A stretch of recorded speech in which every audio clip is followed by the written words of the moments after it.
بسم الله الرحمن الرحيم نحمده ونصلي على رسوله الكريم أما بعد فأعوذ بالله من الشيطان الرجيم بسم الله الرحمن الرحيم سبحانك لا علم لنا إلا ما علمتنا إنك أنت العليم الحكيم ربي اشرح لي صدري ويسر لي أمري واحلل عقدة من لساني يفقه قولي ربي يسر ولا تعسر وتممه لنا بالخير ربي يسر ولا تعسر وتممه لنا بالخير يا فتاح يا فتاه يا فتاح. قال الله سبحانه وتعالى في القرآن المجيد والفرقان الحميد يا أيها الذين آمنوا قوا أنفسكم وأهليكم نارا وقودها الناس والحجارة إلى آخر الآية. وقال رسول الله صلى الله عليه وسلم في مفهوم الحديث المؤمنون هينون لينون كجمل الآنف إن قيد انقاد وإن أنيخ على صخرة استناخا أو كما قال عليه الصلاة والسلام. My dear respected brothers and elders and sisters in Islam, it's a blessing of Allah subhanahu wa ta'ala that who has given us this opportunity to sit together and join for the sake of Allah subhanahu wa ta'ala. It has been mentioned in the hadith of Rasulullah sallallahu alayhi wa sallam that at the day of judgment, at the day of resurrection, when the people will be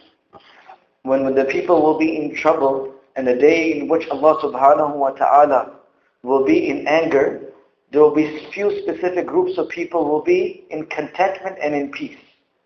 And these people will be sitting on the pulpits and the members made out of pearls and gold. And the Sahaba inquired Rasulullah sallallahu alayhi wa sallam about this specific group.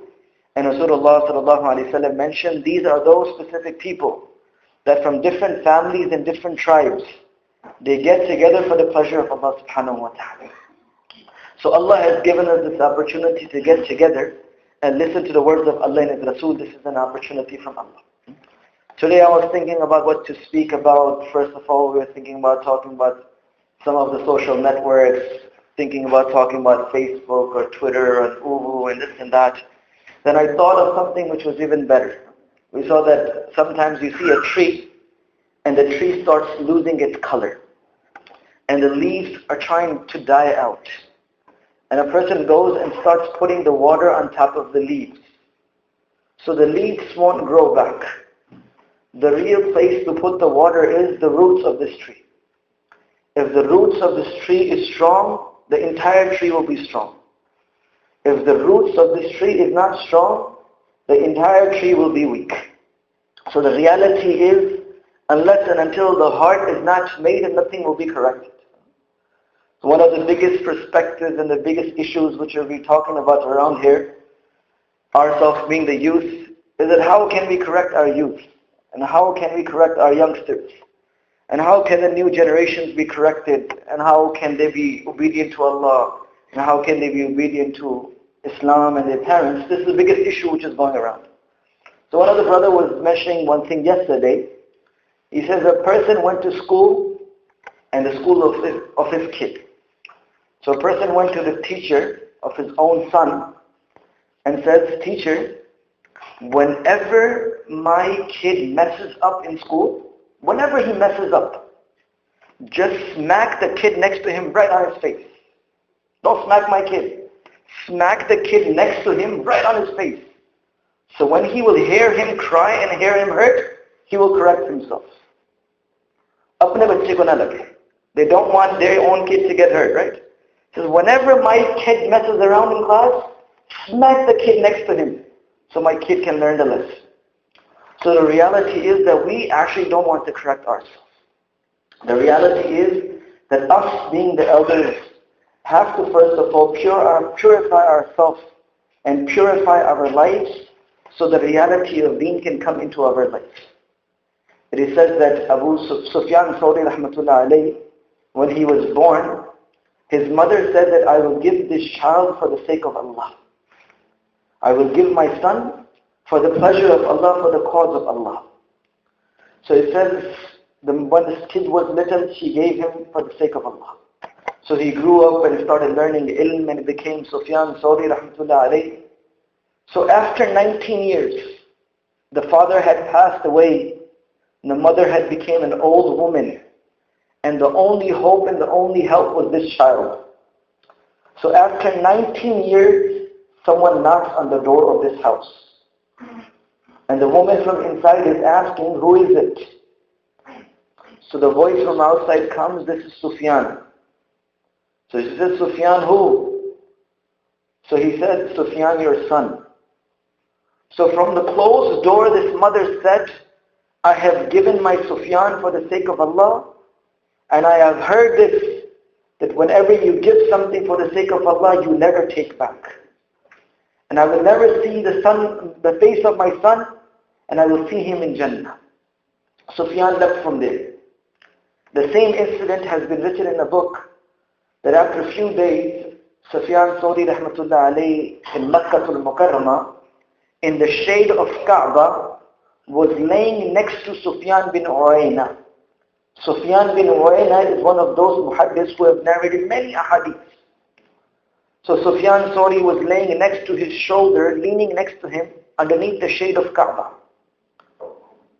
So all of a sudden, Sufyan bin Uyayna tells Sufyan Thawri, the same kid, that Abu Ja'far Mansur is coming and he will destroy you. Because he had said something against the king of that time. Because the truth always hurts. So Sufyan bin Uyayna says that there is someone who is going to come and he will destroy you and kill you. Sufyan Thawri gets up from there and he goes to the door of Kaaba, Multasim. And he holds the door of Kaaba and says, O Allah, if Abu Ja'far al-Mansur crosses the boundaries of Makkah and comes inside the Haram, I'm not going to be your friend anymore. This is what Sufyan Thawri is telling Allah. O Allah, if Abu Ja'far Mansur crosses the boundaries of Makkah and comes inside this place to touch me, I'm not going to be friends with you anymore. It says all of a sudden a person came running and says Abu Ja'far Mansur and his army fell from the mountain and every one of them was destroyed. My dear respected brothers and elders and sisters in Islam, these people were created with the sacrifices of those mothers, closing the doors on their sons after seeing them after 19 years.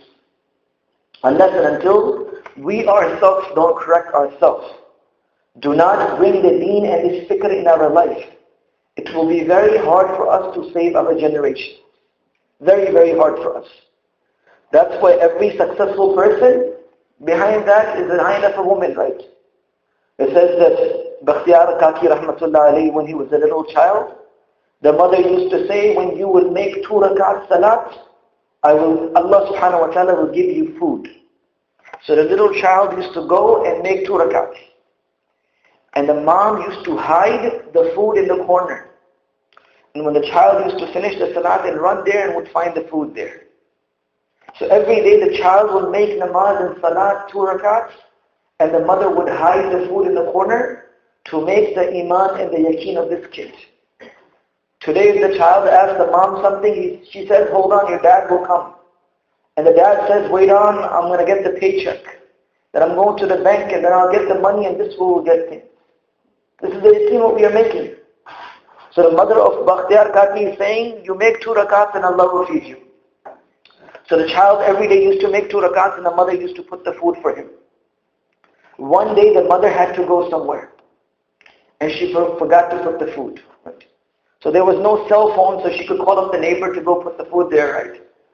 So she was too far away. So she was really, really worried that today all of my efforts that I used to make on my child's yaqeen will be finished. What will happen if my child will make 2 rakats and will not find the food laying there in the regular place? So the mother came back home really, really worried. And she asked the child, did you get the food? So he goes, Mom, Ajib, today's food tasted better than the old food. The rest of the days the food never tasted this nice. Today the food had a better taste that I had never tasted before. So that day the child, he learned the yaqeen to get directly from the treasures of Allah. These children were made with the effort of mother and fathers. Abdul Qadir Jilani rahmatullah alayhi is traveling. And the way that he was traveling, that he was a young child, and the mother says that I will send my son to go and learn ilm and deen. So this child left. So 40 dirhams or dinar underneath the shirt of Abu Abdul Qadir Jilani rahmatullah. She sewed it inside so no one can take it or it cannot fall outside. So it says that when he was traveling in a caravan, the robbers came and they stopped the whole caravan. And they robbed everyone. And they did not touch Abdul Qadir Jilani rahmatullah, a little child, young kid. So they said, you know what is this little kid going to have anyway? What is going to have? So don't even check him. So they were about to leave, so one person said, you know what, let's give it a try. Maybe he got something. So he goes, do you have any money? He goes, yes. So the person started searching him in his pockets and everywhere and could not find anything. So he says, you're lying with me that you don't have anything. He goes, no, my mom sewed it inside my clothes. So he says, why did you even tell me this? If you would have never told me, I would have never found out that you had any money. He said, because my mother had told me never to lie because Allah is always watching. It says that the whole caravan and the whole robbers made tawbah and they all repented towards Allah subhanahu wa ta'ala. That we are robbing and we are stealing the people, and this little child has so much fear of Allah. My dear respected brothers and elders and sisters in Islam, this tarbiyat has to come directly from our houses first of all. Unless and until we don't make this decision. Otherwise these children will not become. Imam Zainul Abidin rahmatullah alayhi did not used to eat in the same plate with his mother. People used to tell him that you are so pious and you tell the people to be so nice to the parents and have nice dealings with them. Why don't you eat in the same plate with your mother? So he goes, I'm scared. So he says, for what reason? So he says, if there is a piece of meat in a plate, and if I accidentally take this piece of meat and my mom loved it, I would be destroyed from that reason. Muhammad bin Munkadir rahmatullah alayhi writes that my brother used to make 2 rakat salat for the whole night. And I used to press the leg of my mother and my father. And I never in my life ever wished that I can switch my rewards with my brother. This would come when we have tarbiyat in our house. But today we don't have time. We don't have time. It says, I received an email a few days ago. It says that this incident took place in England. I think I mentioned this before also. A child and a father.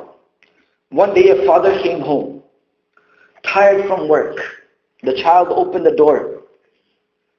And the child goes, Dad, how much money do you make per hour? First question when you come back from work Monday morning. The worst thing that you can ever hear this, right? Dad, how much money do you make per hour? So the dad was really, really mad.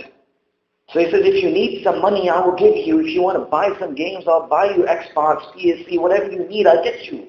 Whatever you need. But why are you asking me how much money I make per hour? So he goes, Dad, just tell me how much you do so. So he says, you know what, I make $50 per hour. The dad told his son. So the child goes, Dad, then can you please give me $10? So the dad even became more mad. No. How can you first ask me how much money I make and then you're asking me for $10? What is this? So of course he was the father. He took out the money. He gave it to the child. The child took the money, went inside his room. The dad, after a few minutes, felt, this is the real incident. After a little while, the dad felt that I was too harsh with my son. I should go and see what my son is doing inside the room. So the father knocks on the room, goes inside, and as soon as the dad entered the room, the kid had more money beneath his pillow and he was counting the money. The kid had more money beneath the pillow and he was counting the money. So the dad couldn't hold it at that time. First of all, you ask me how much money I make, then you're asking me for $10, then I come inside your room and you're counting more money beneath the pillow. What is this? So the child goes, Dad, please give me a minute. So after a few minutes, the child counts the money and comes to his dad and says, Dad, here is $50. Can I buy 1 hour of your life tomorrow? Dad, can I buy 1 hour of your life tomorrow? This is a child telling his own dad that I have saved $50 and can you give me 1 hour of your life tomorrow? My dear respected brothers and elders and sisters in Islam, the biggest problem is the communication difference between the parents and the children. This is what we have to learn. This is what we have to create. Our youth is the only thing that we have. In order to save them, we must purify our life. The lives inside our lives should become in such a way that Allah subhanahu wa ta'ala should change their lives. And now for the children, now for our youth, what is the benefit of being obedient to parents? Allah will help you in this world and Allah will help you in Akhirah. I will mention two incidents in that. It's the hadith of Rasulullah sallallahu alayhi wa sallam, which is reported both in Sahih al-Bukhari and Sahih al-Muslim, which has been reported that Rasulullah sallallahu alayhi wa sallam mentioned an incident to Sahaba, that there were three youngsters who were walking in a way because of extreme weather conditions. They were trapped inside a cave. And when they went inside a cave, a boulder, a rock came and fell right on the mouth of this cave. And all three of them were locked and captured inside this cave. This is the hadith of Rasulullah sallallahu alaihi wasallam. So he says when this happened when this incident occurred, all three of them started pushing. So when they would push the rock, it would not move from its place. It was too heavy. So they all decided to make dua to Allah for something of good that they have done in their life. Everything that they have done good in their life, let's ask Allah for it. So the first person made dua. What was the dua of the first person? He said, "Oh Allah, you know that I used to go and cut wood and milk the cows and come back home. And from the wood we used to burn the stove, and with the milk I used to feed my family. But one day I went to seek the woods, but I could not find any woods. And it took me the whole day to search for woods, and I came back home really late at night with the milk in my hand. And when I came home, I had seen that my mother and father had went to sleep. And my children and my wife were still awake. And because of them having nothing to eat and drink for the entire day, they were dying because of hunger and thirst. And they were grabbing onto my feet and asking me to give them the drink of milk. But I said that I will not give you the water until I will not give you the milk unless and until I give this to my parents. And oh Allah, I did not feel like waking them up from their sleep. So I stood next to their bed for the whole night, waiting for them to get up from their sleep. And my family slept the whole night without eating and drinking anything. And oh Allah, if you accept this action for your sake, oh Allah, move this problem away from us." And the hadith of Rasulullah says, because of the dua, the stone moved away from the mouth of the cave. So the help of Allah is with us when our youth and us will be obedient to our parents. The beginning part was for our adults. This part is for our youngsters. Rasulullah sallallahu alaihi wasallam has said in a hadith that whenever a person commits a sin, they will be resurrected for this at the day of judgment. But Imam Bukhari rahmatullah alayhi in his book Kitab Adabul Mufrad, in the 3rd chapter of respect of parents, have written that disrespectfulness to parents is such an adab that it will come to a person before they die in this world. If a person is disobedient to their parents, Allah's qasam, the adab of Allah will come to them before they die if they don't repent to Allah subhanahu wa ta'ala. There is no one in this world who can fulfill the haqq of mother and father. Ibn Umar radiallahu anhu writes, Sa'id bin Jubair has been reported this riwayat in the 2nd chapter of Adab al-Mufrad. Imam Bukhari rahmatullah alayhi writes, the chapter of repaying one's parents. A Yemeni person carried his mother on his shoulders and walked inside the haram and went around the Kaaba 7 times and went to Sa'i and did 7 times and came back to Ibn Umar and said, Ibn Umar, have I fulfilled the haqq of my mother today? I carried my mother from Yemen and went around the Kaaba and did the Sa'i of Safa and Marwa and made her perform Umrah. Have I fulfilled the haqq of my mother? Imam Bukhari rahmatullah alayhi has brought this hadith in Bukhari. Ibn Umar radiallahu ta'ala anhu says, not even fulfilled one night of the pain that your mother went for you, you not even fulfill one night of that haqq of your mother. My dear respected brothers and elders and friends and sisters in Islam, for this is our responsibility. For those lucky youth and youngsters whose parents are still alive, they should achieve and gain from this. Wallahi, the respect and the izzat and the dignity and the respect of this world and akhirah lies in the obedience of one's parents. Muhammad bin Munkadir rahmatullah alayhi has reported one story and incident. Hazrat Shaykh has reported this story also in the virtues of charity. He writes that there was 3 persons who had a dad. And the dad fell very sick. And when the dad became really, really sick, the 3 brothers started doing the khidmat and started serving their dad. So one of the brothers said, you know what? I got an idea. He took the 2 brothers to the side and said, you know what? I want to do all the service of my dad. No one does any service. And when he passes away, you guys take all of his money. I don't want any share of the money. So when the dad passes away, you take all the miras, inheritance. I don't take anything. The only thing I do is the service and the khidmat of the dad. So the 2 brothers became really happy, right? Don't even have to do anything and we get all the money also, right? Really, really happy. So the time went along. 2 brothers sat to the side. One just did the khidmat. Dad passed away. The money was given to 2 people, 2 brothers. The third one stayed poor. Muhammad bin Munkadir rahmatullah alayhi said that night this person had a dream. And in this dream he saw that a person is telling him to go to a specific place and start digging. And when he will dig on that specific place, he will find 100 dirham, 100 gold coins. So in his dream he said that, is there any barakat, is there any blessings inside this money? So it was told to them that there is no barakat inside this wealth. So he says, I don't want it.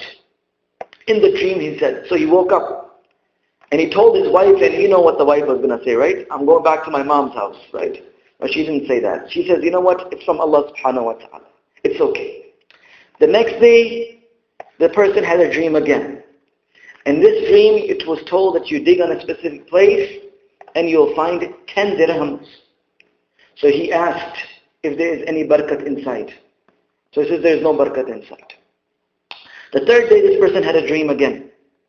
And after the third dream, he was told that there is 1 dirham, 1 gold coin that you go and take. So he asked if there is any barakat inside this 1 dirham. So he says, of course there is barakat inside. One thing for barakat, we will continue. People will ask what barakat is. Barakat means blessing, right? Blessing does not mean something in excessive amount. Blessing means that the rahmat and the blessing of Allah is in this certain thing. One incident I will mention and I'll get back to the story. It says one day Abu Hurairah radiallahu anhu was sitting in the masjid of Rasulullah sallallahu alaihi wasallam and he was extremely hungry. Nothing to eat, nothing to drink. All of a sudden a bowl of milk came. A glass of milk came. So Abu Hurairah radiallahu anhu said, you know what, I was so hungry and I was so thirsty that I wanted to drink the whole thing myself, chuck it myself, right? Take it for myself. So he says, all of a sudden I was about to drink and Rasulullah sallallahu alaihi wasallam told me that, oh Abu Hurairah, go and call the Ashab Sufa, the 74 Sahaba. So Abu Hurairah said, you know what, at that time I started thinking that if I go call these guys, 70 people, 1 glass of milk, what am I going to get? I'm not even going to get nothing to drink. And of course the Prophet will tell me to give it to everyone. So that means I'm going to be the last one. But he could not say no to the words of Rasulullah. So he says that I went and called the Ashab Sufa and they came to the masjid. And he says, my thoughts came right. The Prophet said, Abu Hurairah, go give them the milk. So he says, I gave the milk to the first person and he started drinking. And he says, I started getting scared, right? And he says, he drank and drank and drank and nothing was empty to the cup. Then he passed to the next person, to the next person, to the next person. And he says, after 70 people have drank, I wasn't sure if the milk was more before or after. This is known as barakat. And then Rasulullah says, Abu Hurairah, drink. He says, I drank. Rasulullah says, Abu Hurairah, drink more. He says, I drank more. And Rasulullah says, drink more. He says, I drank more. And the fourth time I said, oh Prophet Allah, I got no more room to drink anymore. So he says, I was still not sure at that time, was the milk before more or afterwards more? So this means barakat. So he's asking in his dream that if that 1 dirham has barakat and blessings. So he says, of course there is blessings inside. So he went and he digged and he took out one gold coin. When he was coming back home, Ibn Munkadir rahmatullah alayhi has written this story. If anyone wants a reference, we can show them the reference also. So now what happened is that he's coming back home with that 1 dirham and he goes, you know what, I should not go home empty-handed. So he went to the bazaar, he went to the market and he bought 2 pieces of fish. And he went home and he says to his wife that I found 1 dirham and from that dirham I have brought 2 pieces of fish, cut them up and eat something for yourself and give something to the neighbors. So as soon as the wife cut the fish, she found 2 pearls in those 2 fishes. He says that that person took these 2 pearls to the jeweler and said that I want to sell these pearls. So the jeweler says, I don't have enough money to buy this from you. Only the king of the time has enough money to buy this from you. So he went to the king and he only took 1 pearl. So he says, you know what, I want to sell this. So the king called all the jewelers and everyone and they checked this out and they say, you know what, it's better than Tiffany's and Dale's, right? They don't make this anymore. Special, most precious pearl ever. So he says, you know what, how much are you going to sell it for? So he says, I'm going to ask you for 20 camels load of gold. 20 camels load full of gold. So the jewelers told him, this is still cheap, buy it. So the king bought it. And this person went home with 20 camels load of gold. Next day, next morning, someone knocks on his door and says, the king is calling you. So he took the other pearl with him also. So as soon as he stood in front of the king says, you know what? My jewelers have told me that the pearl that you just sold me only comes in pairs. Does not come alone. Where's the second one? So he goes, the second one is in my pocket. So he goes, how are you going to sell it for? He says, first time you asked for your price, now I'm going to ask for my price. For 2 pearls, he sold for 60 camels load of gold. And Ibn Munkadir rahmatullah alayhi writes, this was given to him because of qadr and respect and khidmah to his father and parents. So my dear respected brothers and elders and sisters in Islam, if we do respect our parents and qadr and respect, Allah will make this life beautiful and easy and comfortable for us. And indeed Allah will make us akhirah easy for us also. So the conclusion for our talk, we know the food is getting ready, the eyes are turning, and we can even smell the food now, but the reality is, first of all, the decisions from our adults, mother and fathers, to make the right decisions to change ourselves. Unless and until we don't bring this environment in our houses. And we don't think that our kids will become super pious if we just send them to the masjid. They don't have any machines to make them pious. Unless and until we don't make that environment in our own houses. Every mother, every father has to decide for themselves, in their own houses, in their own households, that they have to make this environment to change their lives. So every day the environment must be made in the houses. And of course the people who passed away before us, Sufyan Sori, the story that I mentioned, rahmatullah alayhi, Bakhtiyar Kaki, rahmatullah alayhi, Abdul Qadir Jilani, rahmatullah alayhi, all these people were human beings also.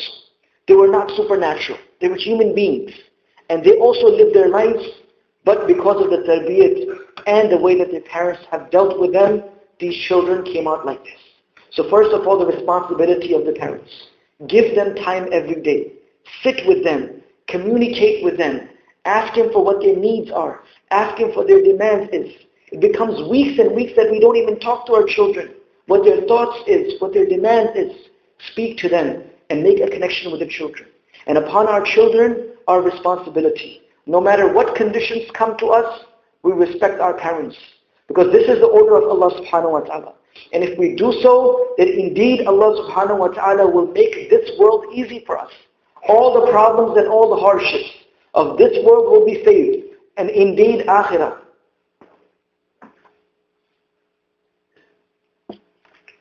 And you guys gotta wait now. So the health of dunya and akhirah.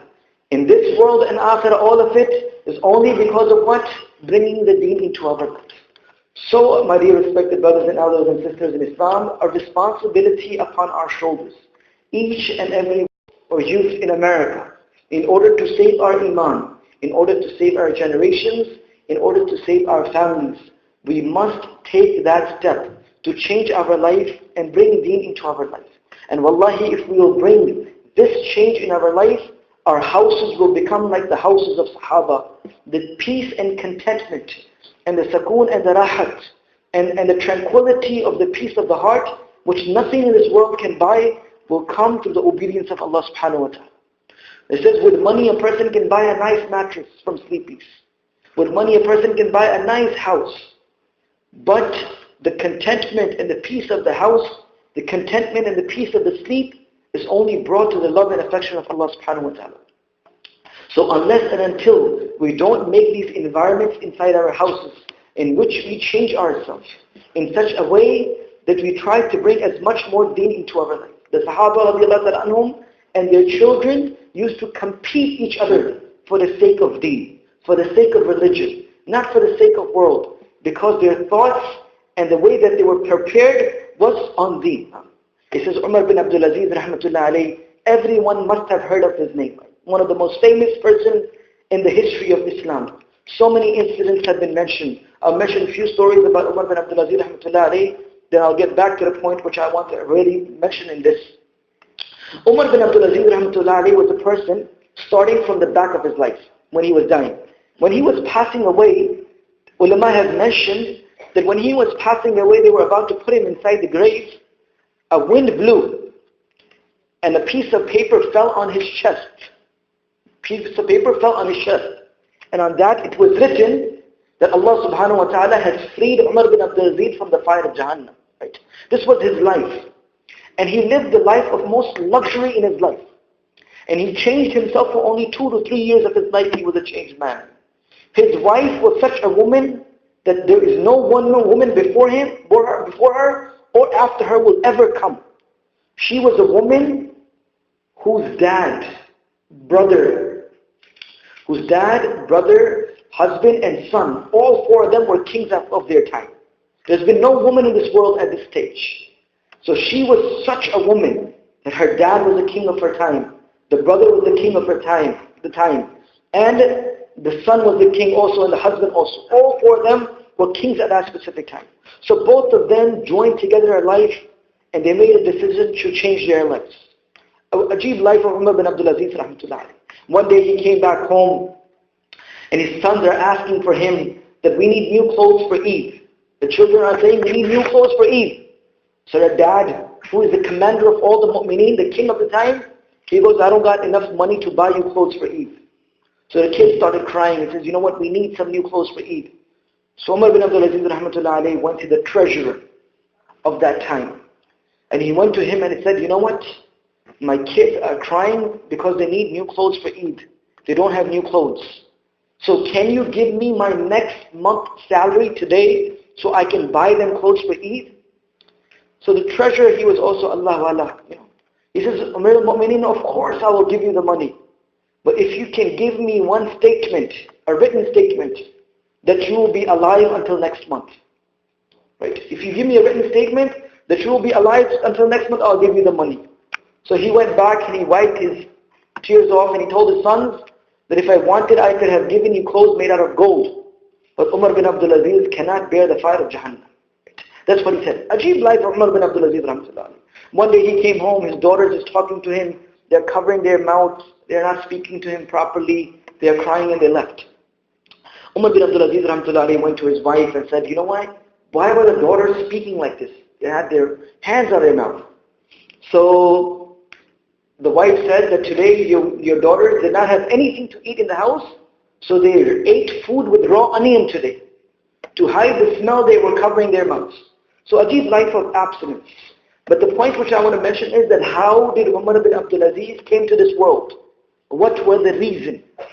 It has been mentioned in history that Umar bin Abdul Aziz rahmatullah alayhi comes from the lineage of Umar bin Khattab radiallahu ta'ala. And we all know about Umar bin Khattab, how strong he was. Rasulullah sallallahu alayhi wa sallam has mentioned in hadith that if there was any prophet after me, it would have been Umar. Right?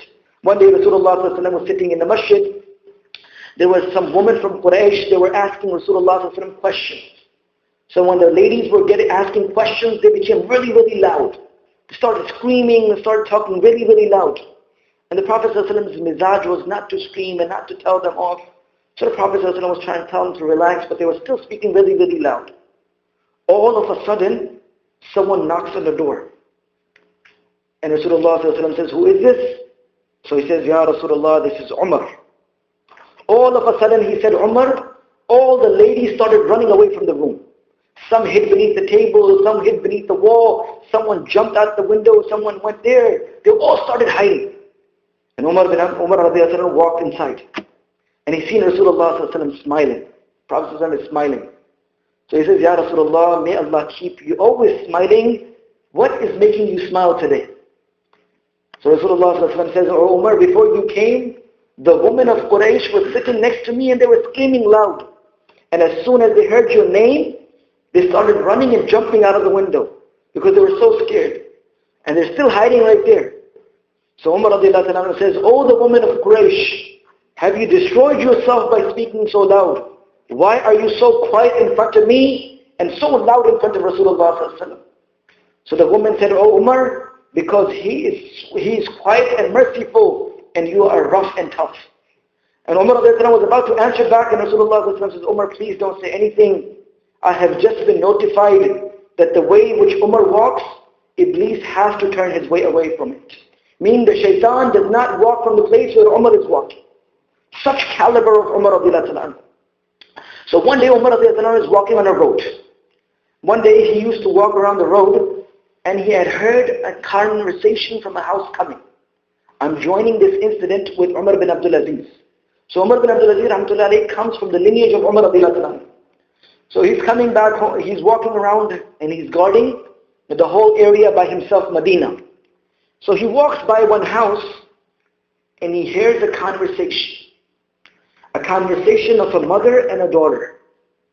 And the mom is telling the daughter, put some water inside the milk. If you don't put any water inside, how will we make money? Just put some water inside, right? In our countries, they put milk inside the water. There's so much water inside, right? It's the opposite thing. So he says, why don't you put some water inside the milk? If you don't do this, how will we make money? So she says, Umar is not watching us. Umar is standing outside the house and he's listening to this. So Umar is listening to this. The mom is saying, put some water inside. How will we make money? And Umar is not even watching us. So the little girl, the girl said, Mom, if Umar is not watching, but the Rabb of Umar is watching. The Lord of Umar is watching us. If Umar is not watching, the Lord of Umar is watching. If you're alone in a room and your mom and dad is not looking, Allah is looking at you. If the doors are closed and the windows are shut, and the earphones are in your head, and the speakers are off, Allah is watching you. Allah is watching you. Allah says in the Quran, if there is one, the second is Allah. If there is two, the third is Allah. If there is three, the fourth is Allah. Allah is always there. أَيْنَمَا تَوَلُّوا فَثَمَّ وَجْهُ اللَّهِ. You will see Allah everywhere. So she said, Mom, if Umar is not watching, but the Rabb of Umar is watching. So Umar radiallahu put a mark on this house. He put a mark in the house. And the next morning he brought his son Asim. Umar radiallahu had 8 sons, 13 children in all, 5 daughters, 8 sons. So Umar radiallahu brought his son Asim to that house and knocked on the door. And told the lady that I want to marry your daughter with my son, Asim. And from their lineage came Umar bin Abdul Aziz, rahimahullah ta'ala. So from the son of Umar whose name was Asim, and from their lineage came a child which was Umar bin Abdul Aziz, rahimahullah ta'ala. So my dear respected brothers and elders and sisters in Islam, when taqwa and piety will be in our life, then at the day of judgment we will see examples in our families, in our generations, which can become the means of our forgiveness also. So this is our responsibility. This is our maqsad and this is our purpose. This should be the goal and the mandatory purpose of our life. To inculcate the deen into the life of our children. Wallahi, if we keep ourselves busy in dunya, then a time will come that our children will leave deen. There are so many incidents I've seen with my own eyes. The child does not even know how to make the Fatiha. What can that dad expect from that child, that even if the child will remember him when he dies? There's so many people sitting here amongst our youth, I don't know how many, maybe 5% would only know the name of their grandfathers. No one even knows us. So the tazkirah of deen is not in our life. And who would remember us? So this is our responsibility as a whole, as a community, as individuals, to make certain things in which we can create certain mahal and environment for them, and for our youth and youngsters to utilize this ability and this chance. Rasulullah ﷺ has mentioned that at the day of judgment, there will be a severe day. The sun is more than 12 million miles away from this earth. And it's so far away from us that there has been so many light years since there is no light has been reached us. And the sun is still sending their rays. Still so hot. But at the day of judgment, the sun will be only 1 mile away from us. The people will be sweating in their own sins. The day when the Anbiya ﷺ will fall on the floor because of the destruction of the day of Qiyamah. Nabi ﷺ said 7 people will be underneath the arsh and the throne of Allah on that harsh day. And one of those group will be those youngsters, boys and girls who spend their youth and youngsters in the ibadat, in the worship of Allah subhanahu wa ta'ala. So my dear respected brothers and elders, this is a gain for all of us to take this opportunity. This is a gain for each and every one of us. There is no loss for any one of us. So for this, the conclusion for our talk would be that from today, we should all make this intention. Wallahi, please, this is my request, first of all to myself, and all the brothers and the sisters and the mothers and the fathers who are present here, to please make this intention and decision to make such environment and create such environment for our families and our kids, so we can give them the religion of Islam and deen in their life. And for our youth and youngsters, and our children in Islam who are growing up to be good Muslims, to live their life in the obedience of their parents, in the obedience of Allah subhanahu wa ta'ala, in the way of Islam. And inshallah, if we will do this, then Allah subhanahu wa ta'ala will give us such life without any problems, without any fears, and the lives will be filled with love and affection. May Allah subhanahu wa ta'ala give us the ability to bring these things into our life and implement the way of Rasulullah sallallahu alayhi wa sallam into our practical life. وَمَا عَلَيْنَا إِلَّا الْبَلَاغُ. Jazakallah. Yes. If there's any questions from brothers and sisters, inshallah.